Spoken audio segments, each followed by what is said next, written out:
So those conversations, this is a way of looking at the NAPLAN, and now, as leaders, instead of saying, how are year 7, how are year 9 going to go with the NAPLAN results this year, it creates new ways of our feedback and interaction with staff and others, and with parents even, because now we can talk about the NAPLAN in terms of fluency and problem solving.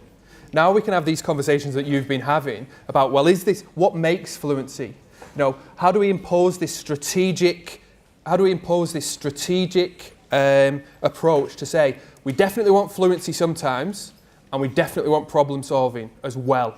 And we want to bring all of that out. Let's look at some of the items. Let's take some of the NAPLAN questions, the good problem solving ones, and use them as learning items, not to practice them, but to develop our young people as problem solvers and bring the content through, bring the fluency through their problem solving. Because some of those items are bloody great items. It's a shame they're wrapped up in NAPLAN.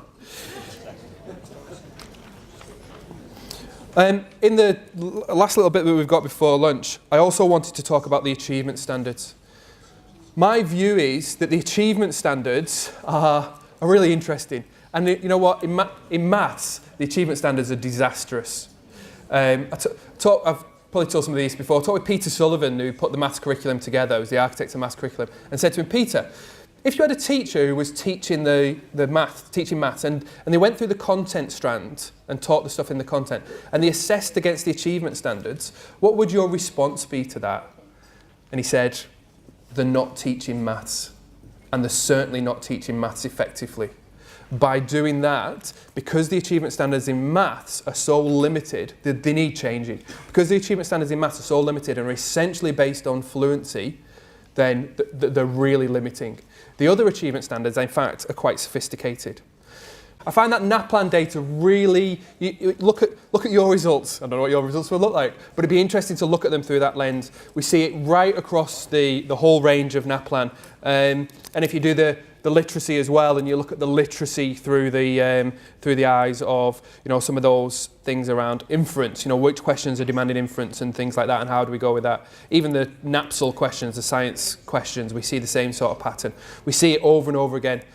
And what's interesting is teachers' values will talk about that problem solving in the application, those sorts of things. And actually, the NAPLAN items reflect that. And the gap in the middle is the practice.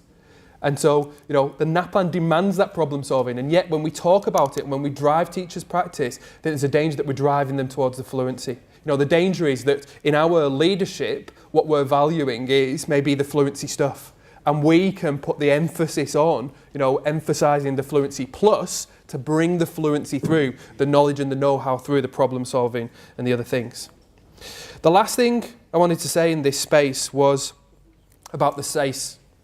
One of the things about the SACE, it seems to me, is that there's a number of people I've heard talking about how they're finding it difficult for their students to get A's or A pluses. That they're finding it difficult to get the students to be able to get those higher grades. And in fact, and also perhaps some of the students who would have been B students are now perhaps getting C's and are not moving up to the B's with the performance standards.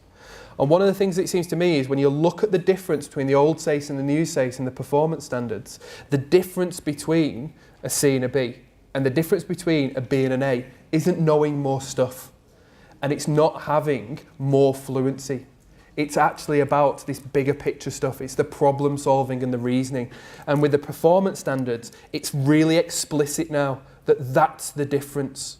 And so now we find ourselves at this kind of crossroads, at this industrial to post-industrial crossroads. We can use the Australian curriculum in different ways. We can focus on the content, we can focus on the achievement standards, but if we focus on the essence, that core of the subjects, if we do that, not only are we honouring our own values in South Australia, we're making the Australian curriculum work for us, we're responding to that bigger picture shift that's happening all around the world, and we're building the capacity to do better at NAPLAN, because where that room for improvement is, that's where we'll be driving. We'll be building our capacity to get our students into those higher grades in the SACE, because it's not all about the knowing more and having greater know-how.